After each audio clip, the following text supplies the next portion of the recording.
So, good evening, students. So, today we have to start the new topics in a surface tension. Okay. So, our another topic is what is surface energy. So, look at this title. What is surface energy, guys?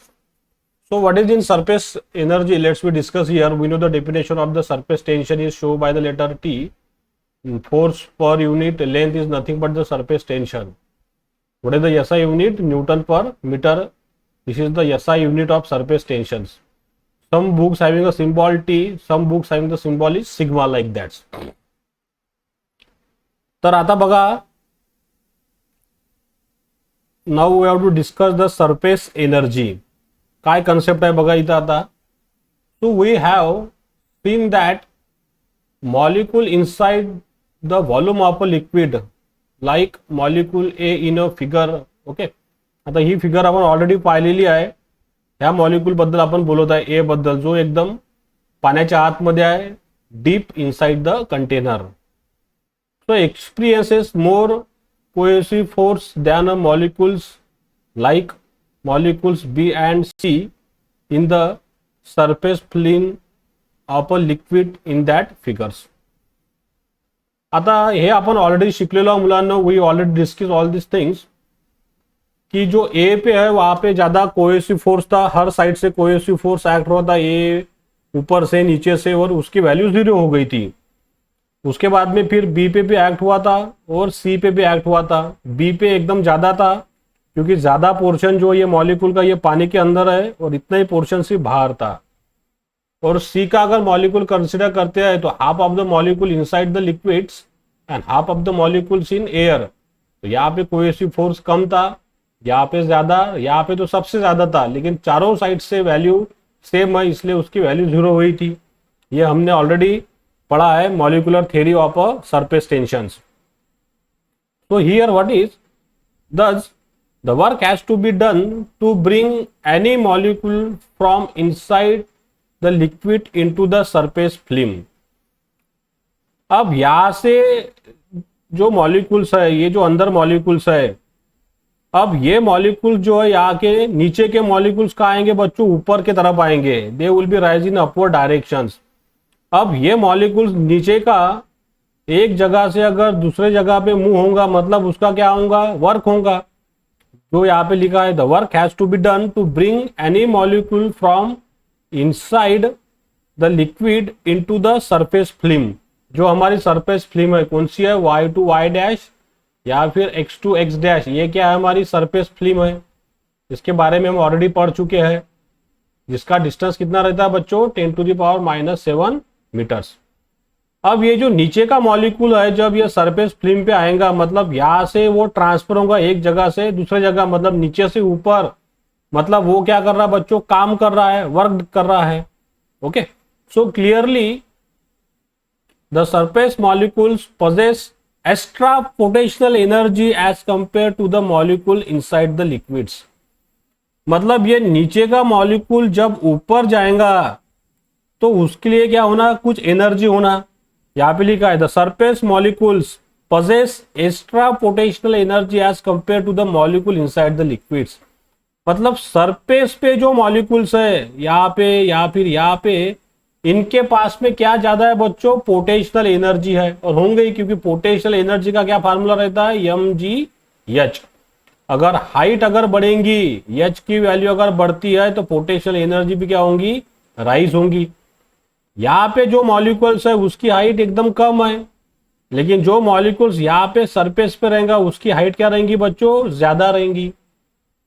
जसं आता आपल्या घरी आपण एक हे भांडं घेतलं पाण्याचं, याच्यामध्ये पूर्ण पाणी तुम्ही फिलअप केलेलं आहे आणि हे भांडं तुम्ही गॅसवर ठेवलं. इथं गॅसची शिगडी आहे, बरोबर आहे, आणि याला हीट तुम्ही देऊ राहिले. आता याला हीट देत आहे म्हणजे हे पाणी गरम होणार आणि या पाण्याचे मॉलिक्यूल्स कुठे जाणार मुलांनो? वर जाणार. जास्त हीट दिली तर ह्या पाणीला सोडून ते काय होणार? व्हेपर होणार आणि सराउंडिंग मध्ये चालले जाणार. म्हणजे ह्या टॉप सरफेसवर जे मॉलिक्यूल असतात त्याची पोटेन्शियल एनर्जी काय असते? जास्त असते, एक्स्ट्रा असते. का बरं? because the height is very high about these molecules as compared to these molecules. Okay, so the extra energy of a molecules in the surface layer is called as surface energy of a liquids. म्हणजे जे molecules या सरफेसवर आले त्यांच्यापाशी जी extra energy आहे त्यालाच काय म्हटलं आपण मुलांनो, surface energy of a liquid. म्हणजे ते सरफेसवर वर आलेले आहे, काय घेऊन आलेले आहे, जास्त पोटेन्शियल एनर्जी घेऊन वर्क डन करून आलेले आहे. कारण इथून जेव्हा ते मॉलिक्युल्स मूव झाले या खालून तर वरपर्यंत, तर त्यांनी काय केलं, वर्क डन. जब वो नीचे से ऐसे ऊपर चले गए तो वर्क डन करा उन्होंने, तो उनकी पोटेंशियल एनर्जी बढ़ गई, मतलब हाइट बढ़ गई. हाइट बढ़ गई तो उनके पास में क्या आ गई, सरफेस पे एनर्जी आ गई. उसको ही हमने क्या बताया बच्चों, surface energy of that liquid और molecules. So as any system always tries to attain a state of minimum potential energy, the liquid tries to reduce the area of its surface film. Okay, the energy has to be spent in order to increase the surface area of a liquids. मतलब यहाँ पे बच्चों ऐसा है कि any system always to tries to attain a state of minimum potential energy. अब कोई भी अगर गैस का मॉलिक्यूल्स रहेगा यहाँ पे तो उसके पास में कम पोटेंशियल एनर्जी रहेगी और हमेशा वो मेंटेन करेगा कि कम ही पोटेंशियल एनर्जी रहे. अगर ज्यादा पोटेंशियल एनर्जी आ जाएंगी तो मॉलिक्यूल्स ये सरफेस को छोड़ के कहा चल जाएंगे, एयर में चले जाएंगे. ओके, तो energy to be spend in order to increase the surface area of a liquid. तो हमने सरफेस का एरिया अगर बढ़ा दिया, ज्यादा अगर उसका साइज बड़ा कर दी तो पोटेंशियल एनर्जी कम हो जाएगी. वो किस तरह से कम होंगी तो हम पढ़ने वाले आगे. बच्चों देखिए अभी, अब देखिए सरफेस एनर्जी तो हमको समझ में आ गया कि जो सरफेस पे जो मॉलिक्यूल्स रहते हैं, जो यहाँ से मूव हो गए बॉटम से लेके तो ऊपर तक, उनके पास में जो एनर्जी आएंगी उसको कहेंगे हम सरफेस एनर्जी. और जो सरफेस पे जो मॉलिक्यूल्स है यहाँ पे, उसके पास में क्या रहेंगी, ज्यादा पोटेंशियल एनर्जी रहेंगी as compare to this bottom molecules. अब देखिए बच्चों, यहाँ पे एक रिलेशन आएगा हमारे पास में, relation between surface energy end surface tension. एकदम आईएमपी डेरिवेशन है regarding the exam point of view. क्या रिलेशन है सरफेस एनर्जी का और सरफेस टेंशन का, तो देखिए बच्चों, अब ये पानी के अंदर, अब ये जो हमारा कंटेनर है ये पानी के अंदर ही हमने एक फिल्म कंसिडर की. अब देखो कैसा फिल्म कंसिडर कर रही है, देखिए, consider a rectangular frame of wire P dash P S dash. अब ये जो हमारे पास में कंटेनर है बच्चों, ये कंटेनर में सब पानी भरा हुआ है, बराबर है. अब इसके अंदर हमने एक फ्रेम कंसिडर कर डाली, किसके अंदर, ये पानी के अंदर. We have to consider the one frame like that. ये आपको दिख रही है जिसको हमने बाहर निकाला. तो एक रेक्टेंगुलर फ्रेम हमने कंसिडर की, एक इमेजिनरी फ्रेम हमने इसके अंदर बना ली, किसके अंदर, ये कंटेनर के अंदर. उसका नाम हमने रखा P dash P S dash. ये फ्रेम आपको दिख रही. अब देखिए, it is fitted with a movable arm QR. अब इसके अंदर जब हमने ये फ्रेम डाली, फ्रेम आपण पाहिली असेल आपल्या फोटोची फ्रेम, बस त्याच्या टाइप सारखी फ्रेम आहे. आता it is fitted with a movable arm QR as shown in figure. आता त्या फ्रेमला आपण कसं करताय, मूवेबल, म्हणजे त्याच्यामध्ये एक पार्ट टाकला आपण QR, एक आर्म आहे. जसा आता तुम्ही फ्रेम कधी करसाल तर 4 त्याला बाजू असतात, 1 2 3 आणि 4, याच्यामध्ये आपला फोटो असतो, अशी फ्रेम आहे. आता या फ्रेम मध्ये काय म्हटलंय त्यांनी की हा QR जो आहे हा कसा आहे, मूवेबल आर्म आहे. It is a movable. त्याला आपण असं मागं पुढं करू शकतो, इकडे पण जाऊ शकते तो किंवा इकडे पण जाऊ शकते. कुठला आर्म, हा QR आर्म मुलांनो. आता बघा, this frame is dipped in a soap solution and then taken out. आता ही फ्रेम आपण काय केली, समजा या सोप सॉल्युशन मध्ये टाकली. आता हे जे पाणी आहे आपल्या कंटेनर मध्ये, हे कशाचं पाणी आहे, साबणाचं पाणी आहे, सोप सॉल्युशन. तुम्ही पाहिले असाल ते यात्रेमध्ये आपण हे सोप सॉल्युशन विकत आणतो आणि असं एखादं छोटं जर आपण काही इन्स्ट्रुमेंट तयार केलं आणि याच्यामध्ये जर बुडवलं आणि त्याला बाहेरून जर काढलं तर आपल्याला काय मिळतं, छोटे छोटे बलून त्याच्यामधून निघतात. त्याला आपण फुगलं, अशी हवा मारली तर, बराबर है. तो हमारे पास में कौन सी फ्रेम आ गई, अभी एक रेक्टेंगुलर फ्रेम आ गई. अब देखिए, दिस फ्रेम डीप कशामध्ये टाकले आपण, सोप सॉल्युशन मध्ये आणि त्याला बाहेर काढलं. आता बघा समोर, a film of a soap solution will be formed within the boundaries of PQRS of the frame. आता आपण अशी एक पी क्यू आर एस ची फ्रेम घेतली बघा, इथं मी डायग्राम काढली अशी, हे पी क्यू आर एस. आता ही फ्रेम घेतली, उचलली आपण आणि कशामध्ये टाकली, या पाण्यामध्ये टाकून दिली. साबणेचं पाणी आहे मुलांना आपल्याकडे, पी क्यू आर एस, बरोबर आहे. आता सोप सॉल्युशन काय होणार, या फ्रेम मध्ये अटॅच होऊन जाणार, बरोबर आहे. तुम्ही जर बाहेर काढली तर याला जर फुगवलं आपण, असं फूक मारले त्याच्यामधून साबणीचे फुगी निघणार, बलून निघणार. कशामुळे निघतात ते balloon, because of the surface tension. Okay, तर soap solution will form within the boundaries. जे बाउंड्री म्हणजे त्याचे जे एंड आहे पी क्यू आणि आर एस, तिथे एक फिल्म तयार होऊन गेली त्या पूर्ण सोप सॉल्युशनची. हे एकदम सोपी एक्सपेरिमेंट आहे, तुम्ही घरी करू शकता. मग बघा ही डायग्राम इथं काढली आहे मी, समोर बघा काय लिहिलेलं आहे. Each arm of the frame experience an inward force due to the film. आता त्या फिल्म वरती काय ऍक्ट होणार, एक इनवर्ट फोर्स ऍक्ट होणार, बरोबर आहे. कशामुळे ऍक्ट होणार, ड्यू टू द फिल्म. जे फिल्म त्याच्यामध्ये तयार झालेली आहे, जसं आता ही फिल्म तयार झालेली आहे, मी इथं काढतो पी क्यू आर आणि एस, आणि या फिल्मने काय ऍक्ट केला, एक इनवर्ट फोर्स ऍक्ट केला मुलांनो, बरोबर आहे.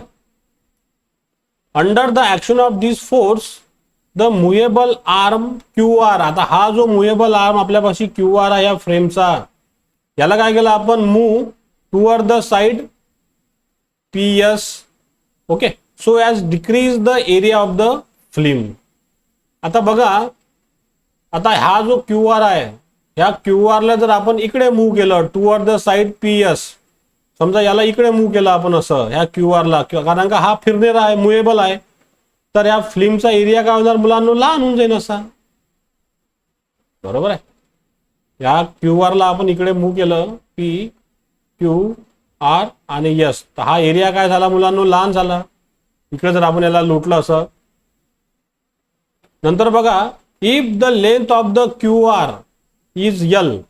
आता हा जो क्यू आर आपल्याकडे आहे त्याची लेंथ आपण कन्सिडर केली किती, यल, बराबर. ये क्यू आर की लेंथ हमने यल कंसिडर कर डाली बच्चों. Q R is equal to कितना है, यल है हमारे पास में. Then this invert force acting on it's given by. अब जब हमने इसको ऐसा पीएस के तरफ मूव किया बच्चों, तो उसके ऊपर एक फोर्स एक्ट हो गया, कौन सा, सरफेस टेंशन वाला. तो force is equal to surface tension आपल्याकडे होता, surface tension is equal to what is force per unit length, that is called as surface tension. F बरोबर काय झालं आपल्याकडे मुलांना, टी गुणेला यल झालं. आता बघा, आता force acting on is given by F is equal to T into twice L. आता हे ट्वाइस एल कसे आले तर बघा, इथं यल नाही आला, इथं काय आले, 2 यल आले. तर ट्वाइस एल कसे आले तर बघा, since the film has 2 surface. आता या फिल्मला किती सरफेस आहे मुलांना, 2 सरफेस आहे, the upper surface and lower surface. आता ही जी फिल्म आपण याच्यामध्ये टाकली ह्या पाण्यामध्ये, तर याला हा एक अप्पर सरफेस आहे, हा वरचा, बरोबर आहे, आणि त्याच्या खाली हा एक काय आहे, डाऊन सरफेस. असे 2 सरफेस या फिल्मला तयार झाले, म्हणून तिथं काय आली लेंथ आपल्याकडे, ही ट्वाइस यल लेंथ आली आपल्याकडे. ओके, तर total length over which surface tension acts on Q R is how much, it is twice L. म्हणजे ह्या क्यू आर वरते जो फोर्स ऍक्ट झाला, म्हणजे ह्या क्यू आर ची लेंथ किती झाली आपल्याकडे मुलांना, ट्वाइस एल. म्हणजे एक वरते सुद्धा फोर्स ऍक्ट झाला, बरोबर आहे, आणि एक फोर्स कुठे ऍक्ट झाला, या फ्रेमच्या खाली सुद्धा ऍक्ट झालेला आहे. म्हणून आपल्याकडे लेंथ किती आली या क्यू आर ची, the length of the Q R is become is twice L. आता बघा याच्यामध्ये, imagine an external force F. आता एक बाहेरून आपण फोर्स लावला, external force equal and opposite to F. आता हा जो एफ होता याच्या अगेन्स्ट मध्ये एक दुसरा फोर्स आपण इकडे लावला मुलांना, एक्सटर्नल फोर्स आपण दिलेला आहे, applied isothermally and gradually and constant temperature. आता या फिल्मचा जो टेम्परेचर आहे हे कसं आहे मुलांना, कॉन्स्टंट आहे, हे काही चेंज झालं नाही. समजा 30 डिग्री सेल्सिअस असेल तर हे टेम्परेचर कॉन्स्टंट आहे, त्याच्यामध्ये काही चेंज झालं नाही, त्यालाच म्हणतो आपण आयसोथर्मल. आयसोथर्मल म्हणजे no change in temperature, temperature it should be remains constant. आता बघा, आता force apply to the arm Q R. आता या क्यू आर वरती आपण एक फोर्स लावला ह्या दिशेनं, त्याला म्हटलं आपण एफ डॅश, बरोबर आहे. या एफच्या विरुद्ध समजा एफ असून आपल्याकडे समजा 10 न्यूटन, तर या क्यू आर वरती आपण एक दुसरा फोर्स लावला इक्वल, त्याला एफ डॅश म्हटलं, त्याची व्हॅल्यू सुद्धा किती आहे, 10 न्यूटन्स. आता बघा, so that it pulls the arm away and try to increase the surface area of the film. बरोबर आहे. आता याच्यावरती आपण ही फिल्म आपण इथं काढली अशी PQRS. पहिले आपण इकडे फोर्स अप्लाय केला, आता आपण इकडे फोर्स अप्लाय करत आहे ह्या दिशेला. आता ह्या दिशेला फोर्स अप्लाय करू तर हा QR आर्म कसा मूव्ह होणार मुलांनो, इकडे मूव्ह होणार. म्हणजे हा QR शिफ्ट झाला, त्याचं नाव दिलं आपण Q डॅश आणि R डॅश, असा इकडे मूव्ह झाला. का बरं? का त्याच्यावरती आपण फोर्स अप्लाय केला. आता फोर्स अप्लाय केला तर मग याची फिल्मचा जो एरिया आहे, फिल्मचा एरिया काय होणार मुलांनो, वाढणार. The area of the film is increases. So P, this is the QRS, आणि त्याच्यावरती फोर्स जर ऍक्ट केला आपण, हा एरिया त्याचा वाढला. आता पहिले लहान झालं तर आता एरिया वाढला. तर आता बघा इथं, so that it pulls the arm and tries to increase the area of the film. आता बघा, द आर्म QR, हा जो आर्म QR आहे, moves to Q dash and R dash. नवीन जागेवर जो मूव्ह झाला त्याला म्हटलं आपण Q dash and R dash through a distance how much, dx. किती डिस्टन्स मूव्ह झाला मुलांनो, हा इथून मूव्ह झाला dx डिस्टन्स. म्हणजे R टू R डॅश जे अंतर आहे आपल्याकडे, हे किती आहे मुलांनो, dx डिस्टन्स मूव्ह झाला तो. Therefore the work done against the force. आता इथून हे जो आर्म आहे QR मूव्ह झाला, म्हणजे फिल्म वाढली. म्हणजे जो फोर्स आतमध्ये ओढत होता त्याच्या अगेन्स्ट मध्ये आपण फोर्स लावला F डॅश, त्याच्यामुळे ही फिल्म वाढली. QR वरून कुठे शिफ्ट झाली ती मुलांनो, Q डॅश आणि R डॅश, आणि त्याचा एरिया वाढला. तर म्हणजे बघा इथं काय झालं, वर्क डन झालं. बाउंड्री काय झाली, एका जागेवरून दुसऱ्या जागेवर मूव्ह झाली, म्हणजे काय झालं, वर्क झालं. The force due to the surface tension, म्हणजे किती फोर्स आपल्याला मिळाला, work done is equal to force into displacement. ही स्टँडर्ड डेफिनेशन आहे वर्क डनची. वर्क डन म्हणजे काय असते, फोर्स गुणेला डिस्प्लेसमेंट, त्यालाच म्हणतो आपण वर्क डन. म्हणजे DW, इथून हे डिस्टन्स मूव्ह झालं R टू R डॅश किंवा Q टू Q डॅश, म्हणजे इथं काय झालं, वर्क डन. किती वर्क डन झालं, फोर्स गुणेला डिस्प्लेसमेंट. किती डिस्प्लेसमेंट झालाय तिथं, त्या फिल्मचं dx. आता DW बरोबर लिहिलं आपण F dash is equal to dx. आता याला समजा आपण इक्वेशन 1 म्हटलं, तर आपल्याकडे हे इक्वेशन आहे मुलांनो सरफेस टेन्शनचं, F is equal to T into twice L. आता बघा DW बरोबर, आता आपल्याला माहित आहे या दोन्ही फोर्सची व्हॅल्यू कशी आहे, सेम आहे. म्हणजे F बरोबर काय आहे, F डॅश सरफेस टेन्शनचा फोर्स बरोबर एक्सटर्नल फोर्स. आता ह्या F ची व्हॅल्यू आपण किती काढलेली आहे सरफेस टेन्शनची, F is equal to T into twice L. म्हणजे हे इक्वेशन जे आहे 2.16 याला उचलला आपण आणि कशामध्ये पुट केलं, या इक्वेशन 1 मध्ये. म्हणजे DW is equal to what is, हा F dash is replace by what is F, आणि F ची व्हॅल्यू किती आहे आपल्यापाशी, T into twice L, T into twice L. म्हणजे हा F डॅश रिप्लेस झाला कशाने, T इंटू ट्वाइस L, आणि हा मल्टिप्लाय झाला dx. आता बघा, but twice L into dx म्हणजे काय होणार, एरिया. म्हणजे लेंथ गुणेला डिस्प्लेसमेंट. लेंथचं युनिट काय आहे मुलांनो, मीटर. डिस्प्लेसमेंटचं युनिट सुद्धा काय राहणार आहे, मीटर. मीटर गुणेला काय होणार, metre square. Yes or no, yes. म्हणजे इथं जर ही फिगर काढली आपण, हा झाला QR सपोज, आणि हा असा इथं मूव्ह झालेला डिस्टन्स आहे, हा R डॅश आणि हा Q डॅश. QR ची लेंथ किती आपल्याकडे, ट्वाइस L घेतली आपण दोन्ही साईडनी, खालून आणि वरते आणि खाली, आणि किती डिस्टन्स मूव्ह झालं हे dx. तर एरिया काय होणार मग, दिस हाईट इंटू ही लेंथ झाली त्याची, म्हणजे twice L is equal to dx. म्हणजे काय झाला, हा एरिया. आता बघा इथं, increase in area of the two surface of the film, therefore DW is equal to, ह्या dx च्या जाग्यावर, म्हणजे DW ची जी व्हॅल्यू आपल्याकडे कशी येणार, म्हणजे ट्वाइस L dx कशाने रिप्लेस झाला मग मुलांनो, dA. म्हणजे DW बरोबर आपल्याकडे आला मग T इंटू dA. कारण का हा twice LX is replace bye dA, म्हणजे हा T जसा तसा राहिला, आणि ट्वाइस L dx च्या जागेवर काय आला आपल्याकडे, एरिया. कारण का लेंथ गुणेला हे डिस्प्लेसमेंट. लेंथचं पण युनिट काय आहे, मीटर. डिस्प्लेसमेंटचं युनिट काय, मीटर. म्हणजे मीटर स्क्वेअर. म्हणजे आपल्याला काय मिळाला त्या फिल्मचा एरिया. जे मुएबल पोर्शन आहे, इतका पोर्शन बद्दल बोलत आहे मी, मुएबल पोर्शन. म्हणजे किती वर्क डन झाला तिथं, dw is equal to T into da guys. So you see here this work done in stretching the film. Okay, आता हे जे वर्डन होत आहे तर इथं फिल्म काय झाली आपली, स्ट्रेच झाली, ताणल्या गेली, कारण का आपण फिल्मचा एरिया काय केला, वाढवला आपण. ओके, तो stretching the film is store in the area DA of the film as its potential energy. आता ही फिल्म आपण इथून स्ट्रेच केली आर टू आर डॅश पर्यंत, क्यू टू क्यू डॅश पर्यंत, म्हणजे एरिया वाढला.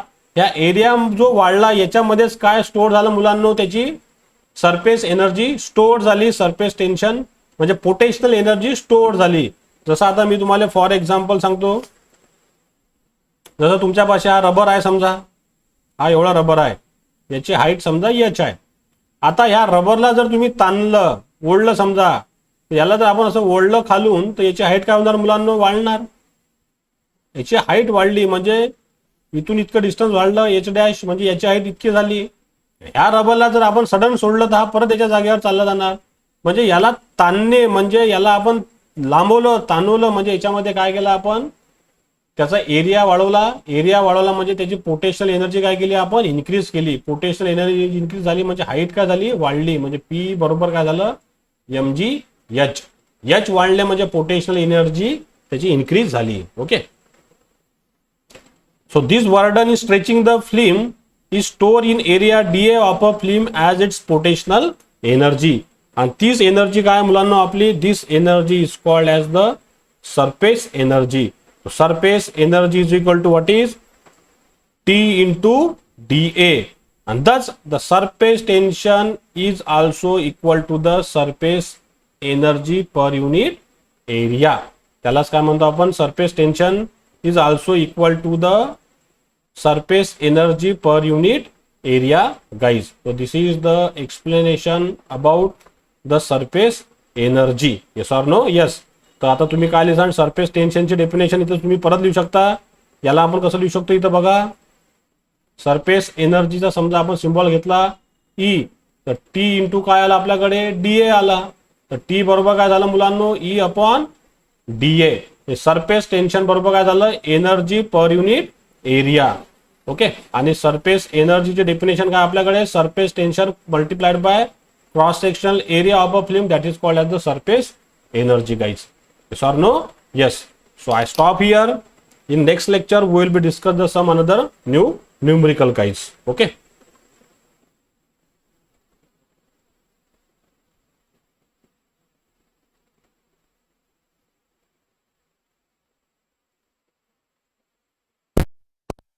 काही अडचण असेल तर विचारा.